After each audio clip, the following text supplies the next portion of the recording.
அதாவது கிட்டத்தட்ட 65% மக்களால நிராகரிக்கப்பட்ட ஒரு ஆட்சி மேல எங்களுக்கு மட்டும் இல்ல, உங்களுக்கு வாக்களிச்ச மக்களுக்கே கொஞ்சம் கொஞ்சமா நம்பிக்கை குறைஞ்சிட்டு வருது.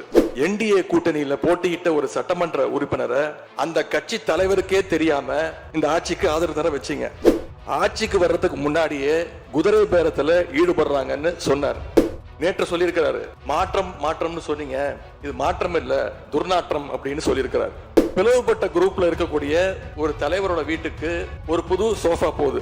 சோஃபா பின்னாடியே புது முதலமைச்சரும் அந்த ஊழல் சக்தியோடு சேர்ந்து இருக்கக்கூடிய ஆளுங்கட்சிய இப்ப என்ன சக்தின்னு கூப்பிட போறாங்க. கிளீன் கவர்மெண்ட் சொன்னாங்க. இதுதான் உங்க கிளீன் கவர்மெண்டோடைய லட்சணமானு மக்கள் கேட்க ஆரம்பிச்சிட்டாங்க.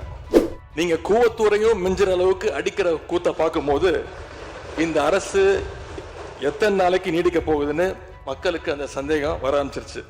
இப்படி எம்எல்ஏக்களை எல்லாம் கடன் பெற்று ஆட்சி நடத்துகின்ற முதலமைச்சர் தான் அளித்துள்ள போலி வாக்குறுதிகளை நிறைவேற்ற முடியாதுன்னு தெரிஞ்ச உடனே முந்தைய அரசு, அதாவது எங்களுடைய அரசு வளர்ச்சிக்காக பெற்ற கடன் குறித்து தவறான கருத்துக்களை தந்து மக்களை இன்னைக்கு திசை திருப்ப முயற்சி செஞ்சு கொண்டிருக்கிறார். உங்களுக்கு ஓட்டு போட்ட மக்களே நடக்கிறதையெல்லாம் பார்த்துட்டு ஒரு பெரிய தப்பை பண்ணிட்டோமோன்னு இன்னைக்கு வருத்தப்பட ஆரம்பிச்சிட்டாங்க. அந்த திட்டங்களை எல்லாம் நீங்க தொடரணும். தயவு செஞ்சு அதில் அரசியல் செய்ய வேணாம். ஏன்னா இந்த மாசம் 15ஆம் தேதி கலைஞர் மகளிர் உரிமை தொகை 1,31,00,000 தாய்மார்கள் காத்துக்கிட்டு இருக்கிறாங்க. அந்த 1000 ரூபாய் வருமா அப்படின்னு தன்னுடைய முதல் உரையில அவகாசம் வேணும்னு கேட்டீங்க. நிச்சயம் அவகாசம் எடுத்துக்கோங்க. ஆனா காத்துக்கிட்டு இருக்க அத்தனை பேரையும் ரொம்ப காலம் காக்க வச்சிடாதீங்க. நடைமுறைக்கு சாத்தியமானதை மட்டும்தான் சொல்றேன்னு எல்லா கூட்டத்திலையும் திரும்ப திரும்ப சொல்லியிருக்கிறீங்க. விரைந்து செஞ்சு காட்டுங்க. வெறும் இன்ஸ்டாகிராம்ல ரீல்ஸ் ஆட்சியா இல்லாம ரியல் ஆட்சியா நடத்துங்க. அது மட்டும்தான் மக்களுடைய கோரிக்கை. முத்துவேல் கருணாநிதி ஸ்டாலின் அவருடைய கட்டளையின்படி நீங்க ஆட்சியை தொடர நாங்க தடையா இருக்க விரும்பல. அந்த வகையில பேரவையிலிருந்து நாங்க வெளிநடப்பு செய்கிறோம். அரண்சை நண்பர்களுக்கு வணக்கம். அரண்சை ஊடகம் சுயேட்சையாக இயங்குவதற்காகவே உருவாக்கப்பட்டது. நாம் செய்கிற வேலை உண்மையிலேயே மக்களுக்காக செய்கிறோம் என்பதை நீங்கள் நம்பினால், வாய்ப்பு இருந்தால் இந்த ரேசர் பே கியூஆர் கோடுக்குள்ளே நீங்கள் அதை ஸ்கேன் பண்ணி எங்களுக்கு உங்களால் இயன்றதை விருப்பம் இருந்தால் ஆதரவு தெரிவிக்கலாம். மாண்புமிகு பேரவைத் தலைவர் அவர்களே, புதுசாக அமைஞ்சிருக்கக்கூடிய இந்த ஆட்சி மீது இன்னைக்கு நம்பிக்கை வாக்கெடுப்பு நடக்க போகுது. அதற்கு முன்பு வாக்கு எண்ணிக்கை தொடங்கி கடந்த 10 நாட்களாக இன்னைக்கு வரைக்கும் இந்த ஆட்சியில் ஒவ்வொரு நாளும் என்னென்ன நடந்திருக்குங்கிறத எதிர்கட்சியாக சில விமர்சனங்களோடு இங்க வைக்க நான் விரும்புகிறேன். முதல்ல, தமிழக வெற்றி கழகம் ஆட்சி அமைக்கணும்னு பெரும்பான்மையான மக்கள் உங்களுக்கு வாக்களிக்கவில்லை. நடந்து முடிஞ்ச சட்டமன்ற தேர்தலில் பதிவான வாக்குகள் சுமார் 4,93,25,000 வாக்காளர்கள் வாக்களிச்சிருக்கிறாங்க. தற்போதைய ஆளுங்கட்சிக்கு வாக்களிச்சவங்களுடைய எண்ணிக்கை எவ்வளவு தெரியுமா? 1,72,26,000 தான்.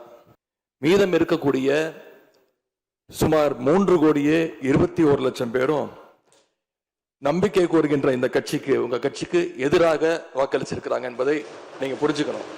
அதாவது கிட்டத்தட்ட 65% மக்களால நிராகரிக்கப்பட்ட ஒரு ஆட்சி மேல எங்களுக்கு மட்டும் இல்ல, உங்களுக்கு வாக்களிச்ச மக்களுக்கே கொஞ்சம் கொஞ்சமா நம்பிக்கை குறைஞ்சிட்டு வருது. அடுத்து மிக முக்கியமான ஒண்ணு நம்பர்ஸ், மெஜாரிட்டிக்கான நம்பர்ஸ். நம்முடைய சட்டமன்றம் 234 உறுப்பினர்களை கொண்டது. மேஜிக்கல் நம்பர்னு சொல்லுவாங்க. 118 உறுப்பினர்களை கொண்ட ஒரு கட்சியோ ஒரு கூட்டணியோ தான் ஆட்சிக்கு வர முடியும். இப்ப நம்பிக்கை கோருகின்ற இந்த கட்சிக்கு, உங்க கட்சிக்கு அந்த நம்பர்ஸ் இருக்கான்னு கேட்டா இல்ல. 108 இடங்கள் தான் இருக்கு. அதுவும் அந்த கட்சியினுடைய தலைவர் மாண்புமிகு முதலமைச்சர் அவர்கள் தன்னுடைய வெற்றி குறித்த நம்பிக்கை இல்லாத காரணத்தினால 2 இடங்கள்ல போட்டி போட்டு அதுல ஒரு இடத்த இன்னைக்கு ராஜினாமாவும் செஞ்சிருக்கிறார். இன்னும் அந்த தொகுதி மக்களை சந்திச்சு, நேரில் சந்திச்சோ இல்ல ஒரு அறிக்கை மூலமாகவோ ஒரு நன்றியை கூட இன்னும் தெரிவிக்கல. அது மட்டும் இல்ல, நேத்து உயர்நீதிமன்றம் அளிச்ச தீர்ப்புல ஆளுங்கட்சியை சேர்ந்த திருப்பத்தூர் சட்டமன்ற தொகுதியினுடைய மாண்புமிகு உறுப்பினர் வாக்கெடுப்புல கலந்து கொள்ள கூடாதுன்னு நீதிமன்றத்துல சொல்லியிருக்கிறாங்க. அதனால இப்ப ஆளுங்கட்சிக்கு வெறும் 106 இடங்கள் தான் இருக்கு. ஆனாலும் தேர்தலில் தனக்கு எதிராக எங்க தலைவர் அமைச்ச கூட்டணியில போட்டியிட்ட கட்சிகளை எல்லாம் இன்னைக்கு சேர்த்துக்கிட்டு பெரும்பான்மைக்கான கடிதத்தை ஆளுநருக்கு கொடுத்து இன்னைக்கு இந்த ஆட்சி அமைக்கப்பட்டிருக்கு. இந்த ஆட்சிக்கு இன்னைக்கு ஆதரவு தெரிவிச்சிருக்கக்கூடிய இந்திய கம்யூனிஸ்ட் கட்சி, மார்க்சிஸ்ட் கம்யூனிஸ்ட் கட்சி, இந்திய யூனியன் முஸ்லீம் லீக், விடுதலை சிறுத்தைகள் கட்சிகளை சேர்ந்த மதிப்பிற்குரிய தலைவர்கள் எல்லாம் சொன்ன காரணம், இந்த ஆட்சியை நாங்க சப்போர்ட் பண்றோம் அப்படின்னு அவங்க சொன்ன காரணம், குடியரசுத் தலைவர் ஆட்சி அமைஞ்சிடக்கூடாது என்ற எண்ணத்துல உங்களுக்கு வெளியில இருந்து ஆதரவு தரோம் அப்படின்னு தெளிவா சொல்லியிருக்கிறாங்க. அதே நேரத்தில் இன்னொன்னு சொன்னாங்க, இப்பவும் அவங்க எங்க தலைவர் தலைமையிலான திராவிட முன்னேற்ற கழக கூட்டணியில தான் தொடருவோம்னு சொல்லியிருக்கிறாங்க. உங்களுக்கு ஆதரவு கொடுக்கும் போது அவங்க சொன்ன இன்னொரு காரணமும் இருக்கு, அதையும் நம்ம ஞாபகம் வச்சுக்கணும். மதச்சார்பற்ற ஆட்சி அமையணும்னு சொன்னாங்க. ஆனா இப்ப இங்க என்ன நடந்திருக்கு, உங்க கொள்கை எதிரின்னு சொன்ன பாஜக தலைமையிலான என்டிஏ கூட்டணியில போட்டியிட்ட ஒரு சட்டமன்ற உறுப்பினரை அந்த கட்சி தலைவருக்கே தெரியாம இந்த ஆட்சிக்கு ஆதரவு தர வச்சீங்க. இப்ப நான் சொல்றதுலாம் ரொம்ப டீசென்டான வெர்ஷன். அந்த கட்சி தலைவர் உட்காருங்க. உங்களை சொல்ல உட்காருங்க. மாண்பு உறுப்பினர் காமராஜ் உட்காருங்க. மாண்பு உறுப்பினர் காமராஜ் உட்காருங்க. மாண்பு உறுப்பினர் காமராஜ் உட்காருங்க. இப்ப நான் சொன்னதுல ரொம்ப டீசென்டான விஷயம் வெர்ஷன். அந்த கட்சி தலைவர் திரு டிடிவி தினகரன் சொன்னது என்ன தெரியும், சொன்னாரு ஆட்சிக்கு வர்றதுக்கு முன்னாடியே குதிரை பேரத்துல ஈடுபடுறாங்கன்னு சொன்னார். நேற்று சொல்லியிருக்கிறாரு, மாற்றம்னு சொன்னீங்க, இது மாற்றம் இல்ல துர்நாற்றம் அப்படின்னு சொல்லியிருக்கிறார். அடுத்து அதே பாஜக தலைமையிலான என்டிஏ கூட்டணியில் இருக்கக்கூடிய பெரிய கட்சியான அதிமுக இன்னைக்கு கிட்டத்தட்ட 2 பிளவுபட்டிருக்கு.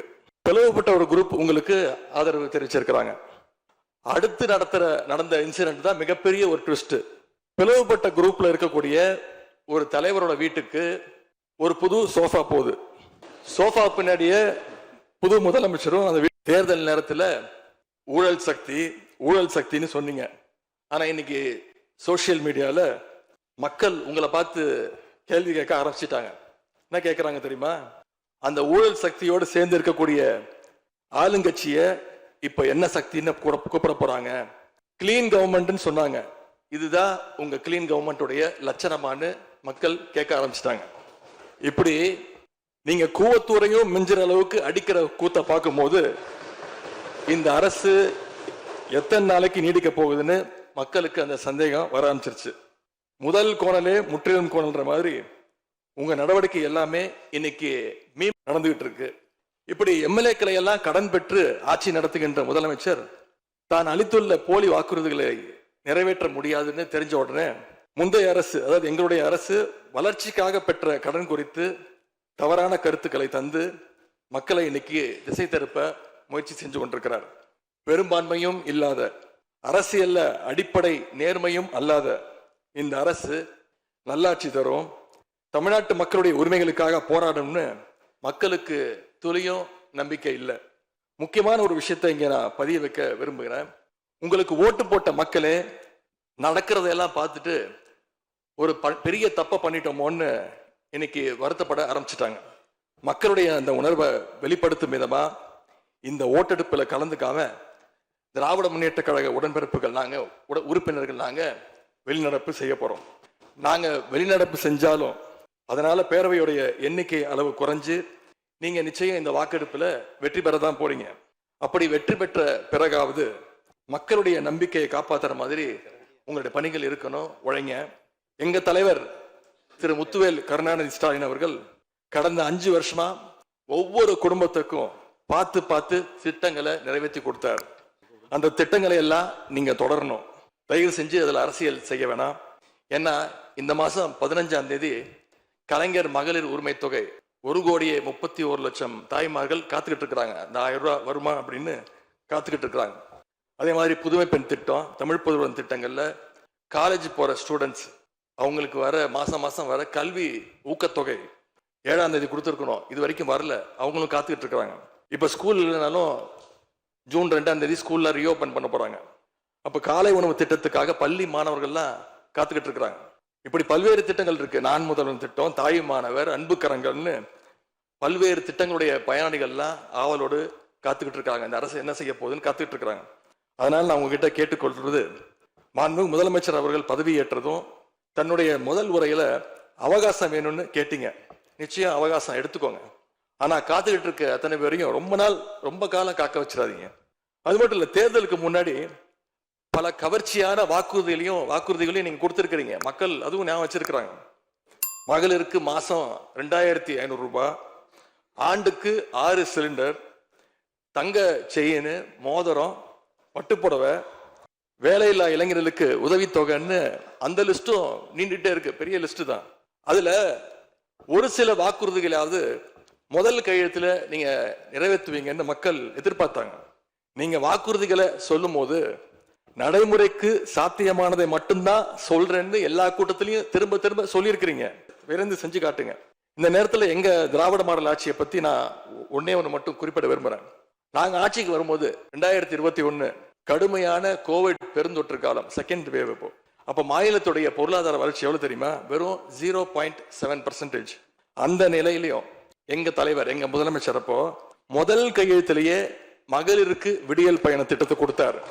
முதல் நாளே எல்லா குடும்பங்களுக்கும் 4000 ரூபாய் லாக்டவுன் உதவித்தொகையை எங்க முதலமைச்சர் கொடுத்தார். ஆவின் பால் விலை குறைப்பு, இப்படி முதல் நாளே 5 கோப்புகள்ல கையெழுத்து போட்டார். ஒரே மாசத்துல தேர்தல் அறிக்கையில சொன்ன மாதிரி பெட்ரோல் விலைய லிட்டருக்கு 3 ரூபாய் குறைப்பதற்கான உத்தரவையும் எங்க முதலமைச்சர் போட்டார்.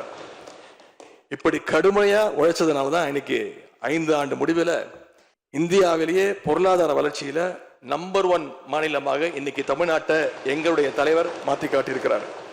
நாங்க நம்பர் 1 மாநிலமா மாத்திட்டு தான் ஆட்சியை விட்டு போயிருக்கோம். உங்க ஆட்சியை பொறுத்த வரைக்கும் வெறும் இன்ஸ்டாகிராம்ல ரீல்ஸ் ஆட்சியா இல்லாம ரியல் ஆட்சியா நடத்துங்க. அது மட்டும்தான் மக்களுடைய கோரிக்கை. எங்களுடைய தலைவர், திராவிட முன்னேற்ற கழகத்துடைய தலைவர் முத்துவேல் கருணாநிதி ஸ்டாலின் அவருடைய கட்டளையின்படி நீங்க ஆட்சியை தொடர நாங்க தடையா இருக்க விரும்பல. அந்த வகையில பேரவையிலிருந்து நாங்க வெளிநடப்பு செய்கிறோம். நன்றி, வணக்கம்.